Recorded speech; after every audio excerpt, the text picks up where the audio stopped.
Hi, everyone of the sign of Cancer. I am here today to talk to you about March 2025. Before I start, I want to tell you of something important happening astrologically in March that everybody should kind of be aware of and prepare mentally, physically, spiritually for. Okay.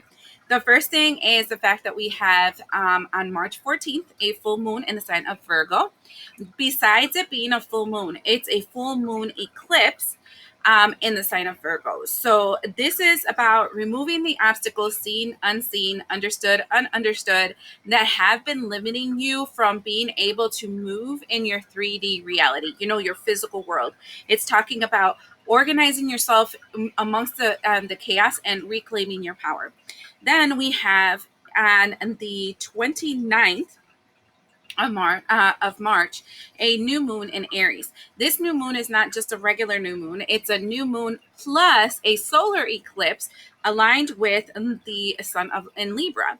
So that combination of Aries and Libra is kind of bringing justice, bringing balance, bringing I want to say righteousness, right, to the energy of Aries. Aries in the first house. Aries has to do with leadership, with authority, with your autonomy. All right. So this is kind of understanding that the masculine doesn't exist without the feminine, and that if there is not a balance between the leader and the people that they lead, then there is no leadership, because there will be anarchy, right? And so the important thing about it also is the fact that exactly on the 14th of March, we start Mercury retrograde. And you know how Mercury retrograde likes to bring back things from the past and kind of really put a spotlight on it and make you really pay attention. Well, this Mercury retrograde during the time of that eclipse that I told you, it's a portal. Okay, I'm not like just this number is a repeating number, so now it's a portal. No, this is a real portal. It's like an entryway for you to reclaim your power and to be the leader that you're supposed to be, right? And through the 14th through the 29th, Mercury retrograde will be in the sign of Aries. So first of all, everybody of the sign of Aries is going to be highly affected. All leadership positions, all leadership authorities, all religions, all government groups, all administrations, everything that has a leader, which is absolutely everything, even your household has a leader, right? Um, all those will be coming to the forefront and being confronted with being a good leader, removing tyrannical actions, and to then come into a state of wholeness. And if they can't, they will be falling from that grace. And so that period is, I want to say, a trial period to see what actually this person is willing, or these entities, these leader energies are willing to do in a place of power. Are they able to be a effective emperor leader where they know how to distribute correctly their wealth, their energy, and their administration skills? Or are they a tyrannical energy where they believe that they are the final word and everybody should do what they want? Now, based on one thing or another, there will be conflicts, there will be problems, there will be concerns, a resurgence of a lot of, like, I want to say, negative energies. And these will effectively be demonstrated in the macro, the entire world, but also in the micro, your home, yourself, your sovereignty. So there's going to be a lot of situations where you will be triggered to decide if you will bow down and allow another person to continue to oppress you, or you will stand up and say, F that. Okay. It's important for you guys to know, especially since I think I'm going to be talking to this about all the signs, but Cancer in specific is the sign of the United States of America. And I'm living in the United States of America. And of course, we're going to focus on our micro little universe and not the entire world universe right here in a moment. So, we will feel it, and the reason I'm mentioning it is because we will feel it strongly, and we will see it strongly in our here in the United States, right? And all the Cancer people will experience it, and it will be an awakening moment. And some people that believed that the that because they are who they are, and because they've had power up to now and nobody's ever checked them before, they will never be checked. And that is something that's absolutely not going to happen. And this is important for you guys to know, because look at this. I split the deck and we have the temperance energy with the strength energy. Literally, this is balance coming to like tame the beast. Okay. So this time around, I decided I'm going to do 3 cards for every week, and then an oracle card to give you more information about it. So let's go down the line on the first week of March. Cancer, what do we have to tell them?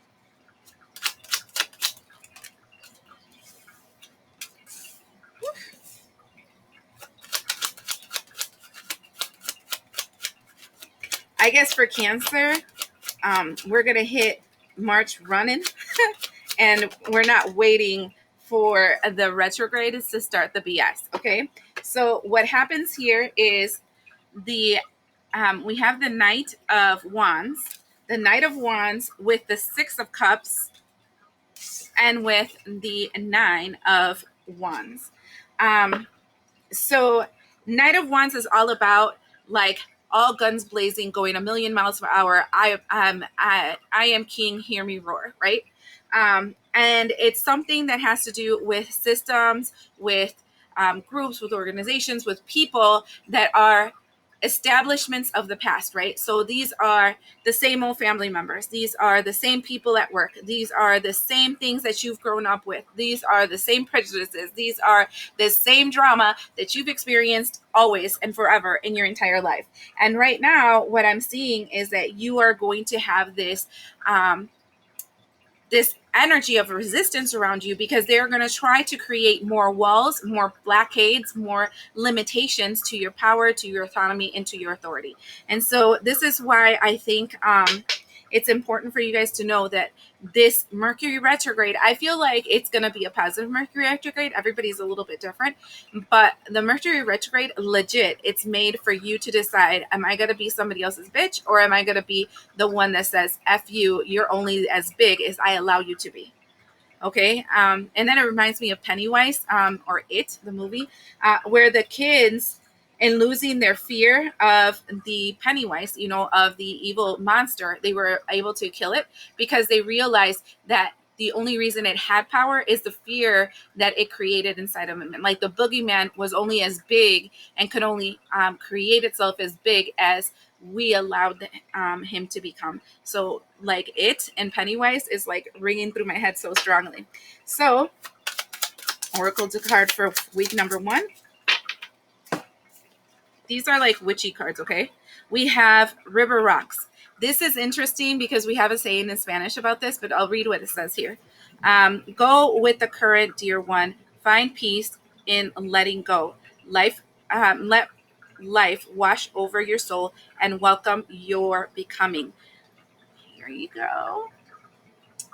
And I'm now going to tell you what our saying is. Our saying says, if a river makes noise, rocks it has. Okay. And what that means for people that don't understand like parables and stories and stuff, what that means is at times we try to ignore our intuition. Sometimes we try to ignore that subtle inner turmoil that we feel when we are exposed to certain people, certain situations, certain, I want to say, adversities, right? And we try to say that maybe it's an internal wound that's causing this issue. Maybe I'm overreacting. Maybe I'm this. Maybe I'm psycho, right? I'm having that song. Maybe I'm psycho. Maybe I'm a little a touch. Maybe I'm emotional or a shot glass away from insane.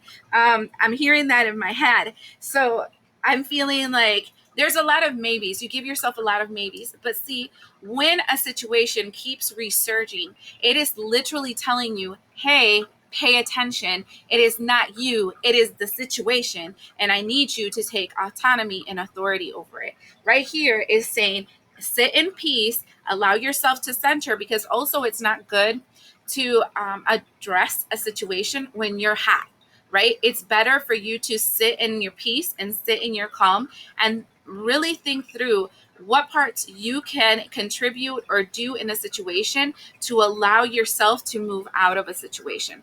If you allow a person to use your fears, your worries, your doubts, your blah blah blah, we have all those things, to, like, I want to say, rattle you up, you're just gonna think fight or flight. You're either gonna fight or you're gonna run, and you're not thinking right because your brain rushes away from your head, and it damages a lot of your systems, right? So it's better for you to take a breath, kind of think things through, see the current for what it is, see where the current is taking you, see where the turn is trying to take you, and then learn how to deflect and move away from that current so you don't drown in the situation. Okay? All right, week number two. Here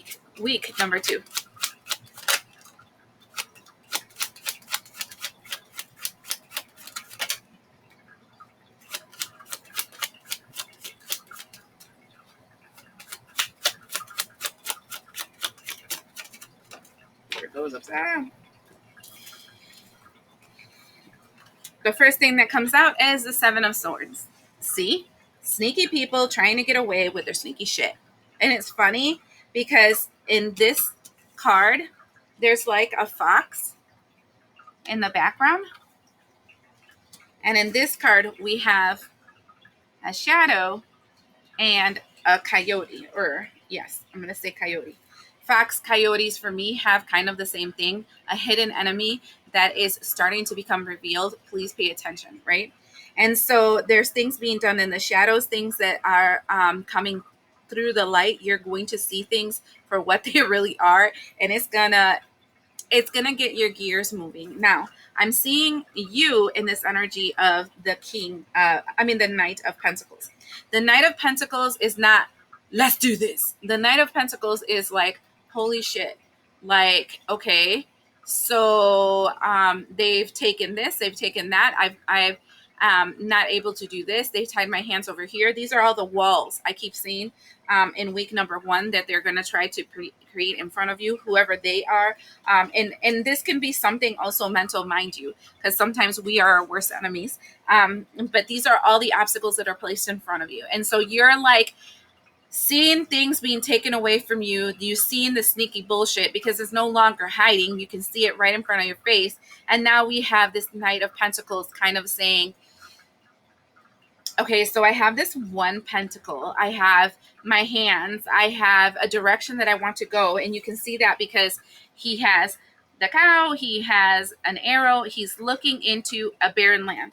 And he goes, but a barren land is also a land in which I can create something new in. That means there is no obstacles really in my way because you done remove them with your stupidity. So now what can I do from here? And so this is slow and steady moving forward, kind of really analyzing the situation in front of you. I think this is very sovereign, very wise, very like prudent, right?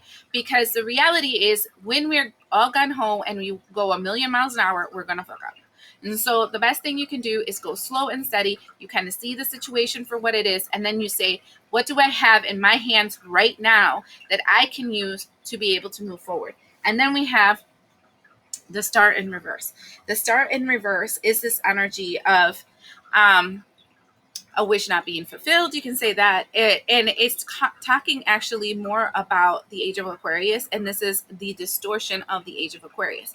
So when we have this energy of the age of Aquarius coming through, what's happening is that all the lies, all the deceit, all the masks, all the BS that's all around us, it's like literally being ripped off.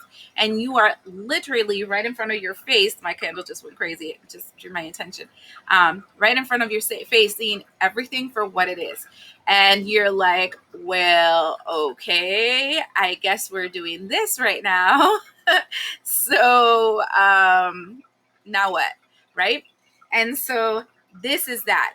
It's the age of Aquarius, the dark side of the age of Aquarius, right? Where you are finally figuring out that being part of this business, being part of this family group, being part of this religion, being part of this government party, being part of this, I don't know, spiritual group, being part of the practices that we do, right?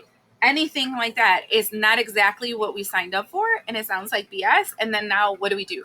We have to start from zero and reestablish ourselves.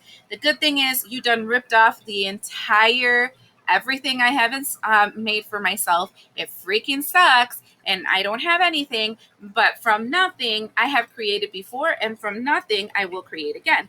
And this is something really important for you guys to realize. Like, they try to freak you out by telling you, I'm taking everything you are away from you, right? But the thing is, I wasn't born with all that stuff. I had to become that person that had all that stuff. And if I did it once, I can do it twice. The first time I didn't know what the hell I was doing. Second time I know a little bit better of what I'm doing, and I can get there a little faster than before. And this time I'm going to make it better in a way that I don't depend or rely on you in any way, shape, form, dimension, or direction. And that way you can't take from me again. That's what this feels like. It feels very encouraging, actually, Cancer. I'm gonna say, like, Gemini's reading kind of felt like I wanted to hit somebody. Your reading feels like, fine, bitch, let me show you what I can do. That's what this feels like. So, second week. Wow. And we have the groundhog, and the groundhog is getting grounded. Okay. So it says, wake up, dear one, for the slumber you find comfort from the slumber you find comfort in. The truth is seeking those ready to acknowledge it. Literally, it's coming out of your dream state. Um, First of all, you're going to get grounded, right? It's like getting grounded, realizing where you're at, realizing how much power you have given to something outside yourself that has up to now been the thing that has been your security blanket.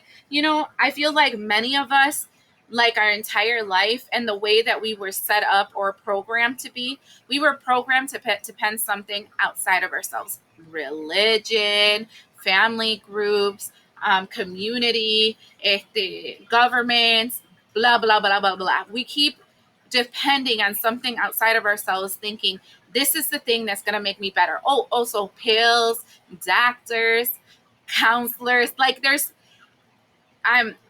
validation and need for everything out there, but they weren't supposed to be a crutch. Forget it. The CHSH, I've had problems my entire life, is a Hispanic thing. Okay. They weren't supposed to be a crutch that negatively impacted us. Okay. They were supposed to be the thing that we used at the moment and released ourselves from. One of the things that I like to use an example of is public assistance. So I'm an immigrant. Like, when our family first got here, we were really low income. I was the family that would get the block of American cheese and the bags of cereal. And we used to have food stamps that we called it Monopoly money.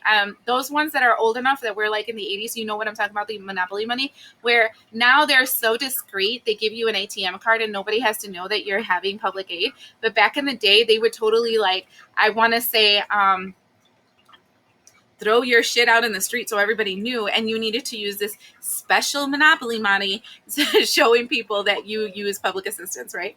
And so I grew up on that. I grew up going to places so that I can get clothes or Christmas presents or whatever, because we didn't have resources. Now, it was a period in our lives and we went through it, but my parents refused to live off of that their entire lives. They refused to teach us that we needed to do the same. And so then when we came of age, let's say, when we came of an age, my sister and I went out and we got jobs getting paid underneath the table as waitresses, getting paid $2.50 an hour. Plus tips, which a lot of people are dickheads when it comes to tipping their waiters. That's the reason I'm like, always give at least 15%. If you can give 20, go for it, because these people were getting paid ass. I don't know if they still do. Some places I'm assuming yes. And so anyway, this is validation to what I'm talking about here. And so and through the money that me and my sister were able to bring into the house, like, it covered the expenses that we needed to do in our house, and we elevated ourselves. All of us worked at home. Like, I started working when I was 13. My sister started working when she was 14. We worked since then forever, right? Like, so much so that I don't even know, like, when I stopped working because of COVID to take care of my kids and whatever, it was literally like a culture shock for me because I felt lazy because I wasn't bringing in income. And so, um, this transition was something that we decided to do so that we don't pass on the generational curse, I want to say, of living off the government. The problem is that many do. We stay dependent on that. And this is not a knockdown to any people that need it. This is not a criticism. And if you feel offended by it, I think there's something that you need to address and emotionally about it, because I'm just speaking my truth and my reality. And I'm a big believer that if I speak my truth and I tell you about my life and it triggers you, then there's something wrong within you. I'm telling you my truth. All right. I guess I needed to say that to somebody. You can click off if you want to. And so, um, that is a generational curse, because I have family that came to the United States, and the first thing they did was get on government money, and then they tell their kids, "No, I don't want to work extra hours because if they do, they cut down my check," or blah blah blah. Oh no, why would I want to go to work? I hear I get this for free, or blah blah blah. And unfortunately, this is like you're slowly selling your soul, and you're selling the soul of your children for a freaking cheap ass check, right? And it's like, um, how much are you worth? Are you worth that check? Is your soul worth that check? Is your descendants that you're thinking about bringing into this world worth that check? Because I personally have an extended amount of family that no longer exists. Okay, like big chunks of descendants that no longer exists because they went down that route of sitting and allowing somebody to feed me instead of me getting up and doing it, and then slowly entering into that life and slowly entering into all kinds of addictions, all kinds of, I want to say, sketch things in the background, and death, death, death, death, death, death, death, death, lineages that died from that. And I don't understand how people don't see that. Like, don't see that that is actually a trap, right? It's a trap to kill just your lineage. And so I don't know. It's for those that have ears to hear. That's where I'm going to be. And right here, this week, and the importance of that whole conversation is this week is this first realization of the trap, right? The realization of how the trap kind of fucked you over. The realization of, wait a second, I have nothing now, and from nothing I'm gonna have to create something new. Holy crap!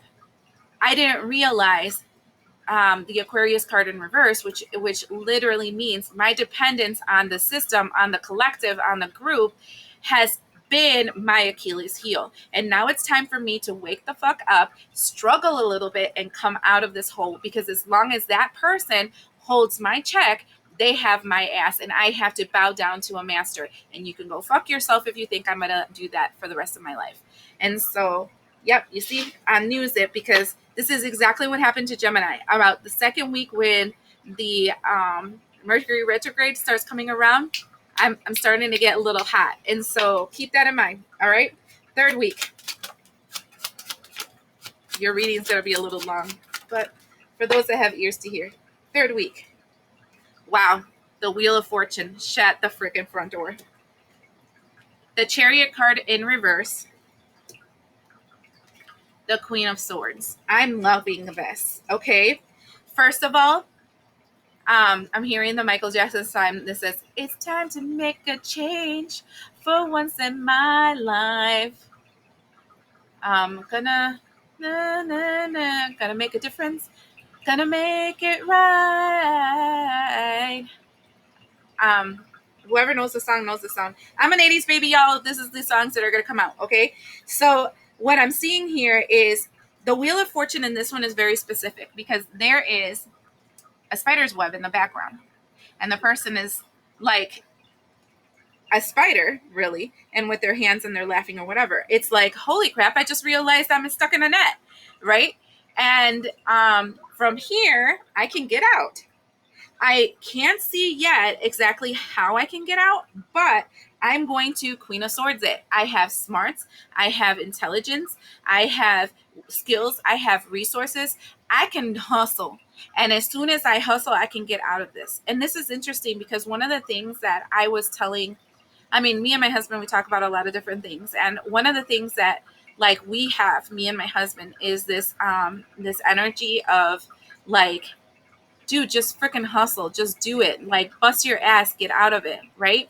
Um, but both of us are immigrants. Like both of us came here. And he goes, you know, one of the things that I think immigrants have that people that get stuck in the system don't have is the fact that we came here to survive and to thrive. And that sense of needing to survive activates something inside of you, like a pull, like an awakening, like a force that is not present in those that have learned to sit and fall asleep and let somebody else take care of them, right?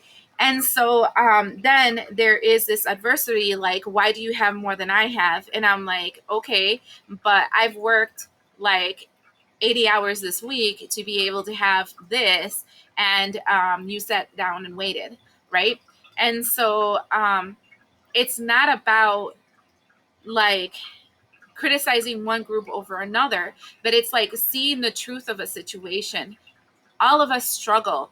All of us are trying. All of us are thriving. And less depression, less anxiety, less whatever can exist if you feel like a need to survive, a need to prove yourself, a need to make it, right? And I think that everything that's happening in this world right now, in this point in this life right now, is kind of a, are you going to let yourself die, or are you going to fight and survive and make it? And an awakening. I feel like it's an awakening of people. Like a lot of us have sat so long in front of computers, in front of cell phones, and also in front of all these things, and just stared at them, allowing our lives to drift away from it. And then we're suffering from depression, anxiety, and all kinds of stuff. Yes, because we no longer interact with people, and there is no value or need, or we're not supplying our physical body with what it needs to feel, I don't know, validated, important. Um, as humans, we need to feel like we have a purpose. In front of a TV, watching something, or in front of a cell phone, just watching shit is not a purpose. And so here it's like I woke up, and this goes back to the groundhog thing. It was you're grounding yourself, and you're like, hold on, hold on. I'm not this person. I'm not a fool. I've made it. I've learned how to hustle. I know how to talk to people. I know how to get myself around. I've learned this skill. I learned that skill. I know this person. I know that person. Let me call this other one. We can like get together. Let's get this working. And though there is no movement at the moment, there is mental movement, which is exactly what you need to be able to reclaim your life. It has to start from here. You have to see it, you have to feel it, you have to accept it, you have to agree with the universe that you deserve better, and then you do it. Okay? And then we have the horned owl. And the horned owl says, become the shadow that watches. Keep quiet while moving intentionally. And this is super important. Okay? When you start getting out the hole, okay, there are going to be a lot of people that depend on you staying in that hole because it validates them, their reality, and the narrative that they have created in their lives. If you start exposing what it is that you're going to do moving forward, instead of just doing it silently, and once it's manifested, everybody can tell, then the same people that kissed your cheek are going to be the same people that turn you in. They will Judas you. And it's not because you think you're better than them. It's not because you're doing something wrong. It's because you're leaving them behind, and they don't feel like getting up and doing anything because it's not fair, because I deserve. And so keep that in mind. Just move, just do in silence. We do this a lot too in magic, because if somebody else knows what the hell you're doing, they're gonna 1000% interfere and 1000% buck it up. So move in silence. My phone just agreed with me. All right, fourth week.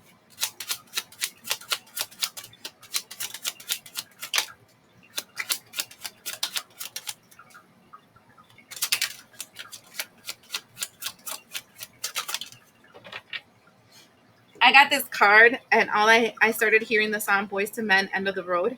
Um, I'm getting so many old songs here, two of ones, Boys to Men, End of the Road. So, although we go to the end of the road, no, I can't let you go. It's unnatural. You belong to me. I belong to you. Now, that song is talking about a breakup, right? One person decides, I'm over it. This is not going to work for us. Post. And the other one's like, oh no, bitch, I needs you. And you belong to me. And I belong to you. What are you doing? This is my reality. And you are in it. And you have no divine right over your body. You are mine, bitch. Didn't you know that? That's what that song is, even though it sounds really romantic and whatever. And those guys had such beautiful voices. Anyways, um, the Two of Wands is my impasse, right? It's my fork in the road. It's where you make the deal with the devil to go back to the past, or you make the deal with heaven and say, I'm going to carry the cross and go through the cross so that I can be reborn. Sorry, all of a sudden I couldn't talk. And this means that if you carry the cross and you be reborn, it means you will go through it nasty style, because every single belief system that they have taught you and programmed in you of who you are, what your walls are, what your limits are, and whatever are going to come through. This is the Nine of Wands. They have already created barriers. That reminds me of Ganesha, because he's really good at breaking down these walls. And it's like there's barriers around your mind, about your spirit, about your soul, because you have agreed to the collective hypnotic state that's telling you that you can only get to this much. People like you, people like you, people like what? We're all humans. I mean, we all eat the same, we all shit the same, we all live the same, and we'll all die the same. We're humans, right? So people like me includes people like you. We're all the same. We're in the same shit together, right? And so that's the thing. You have to confront every single one of these doubts. So if you decide to go to this path, you're deciding to go through a death, a spiritual, a physical, an emotional death of your image, of the person you were, of the situations that limited you. And this is the impasse you're in. Or you can go back to the past, because they can't let you go, because it's unnatural. You belong to them and they belong to you, right? And then turn into a pillar of salt, calcify yourself, slowly dwindle away, lose your mind. You know how many people now suffer from dementia and from Alzheimer's? It's because idle minds lead to calcification. Your brain goes dumb. The human needs to continuously do something new, expand, grow, blah, blah, blah, blah. And if you don't do that, then you are just dying in life, right? The second thing that comes out is the Ace of Coins, and then the Hangman. This is interesting because this is the duality of the Two of Wands. One of them is staying stuck, trying to see what you should do, hung up in the decision, should I stay or should I go now, right?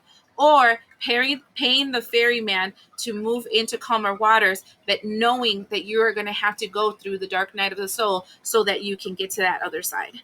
And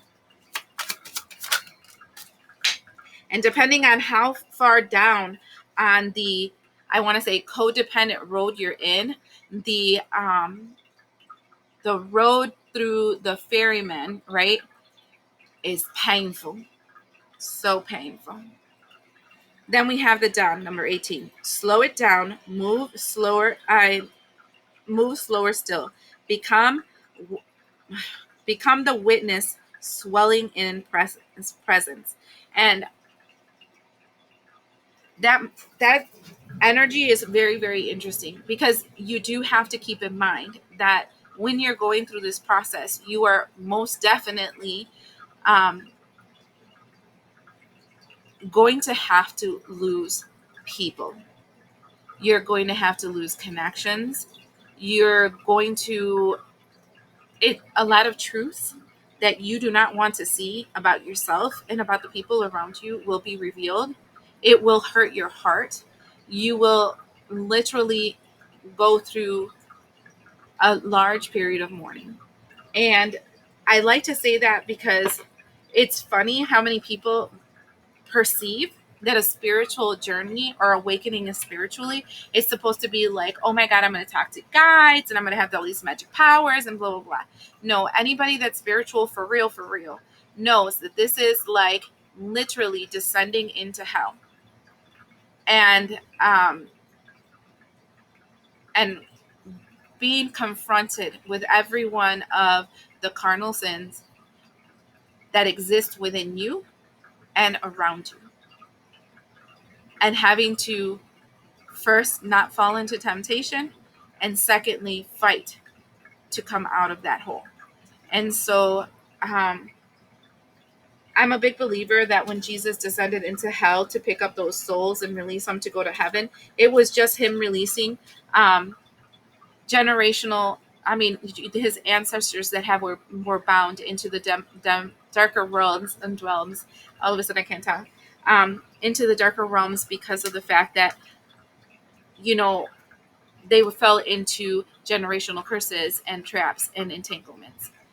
But in helping every single one of his generations, and every single one of his situations, he needed to live the trauma. He needed to experience the trauma. And then he needed to come back to life. And again, those that have ears to hear will hear and understand what I'm talking about. But um, this is not easy. And I've known a lot of people that get into this thinking, oh yeah, I'm gonna go to the other side and everything's gonna be butterflies and rainbows, and then give up halfway because, oh my God, I'm having to do so much karma, people are doing so much karma, narcissist here, narcissist there, blah blah blah. FYI, if you see them, it's because there's something in you that has to heal.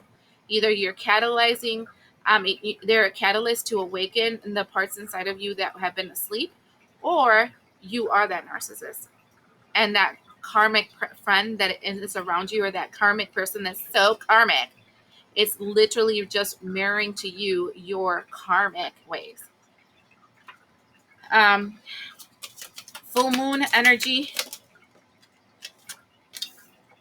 listening to the music, it's a wake up call. New moon music, new moon energy, realizing you have to get more self disciplined, and retrograde energy, learning how to parent yourself. This month of March for my cancers will be a situation in which you're going to have to reparent yourself. You're going to have to um, realize that everything you were taught was a freaking lie, and that um, I'm going through the stages of warning of that disillusionment, and then coming to your own and saying, F the system, I know who I am, and I am going to be who I said I'm going to be. These are the affirmations of I am. And so an I am statement does not work until you believe it full-heartedly that it's true first, and you accept it second, and then you become it. So I hope this helps you, and we'll see you the next time.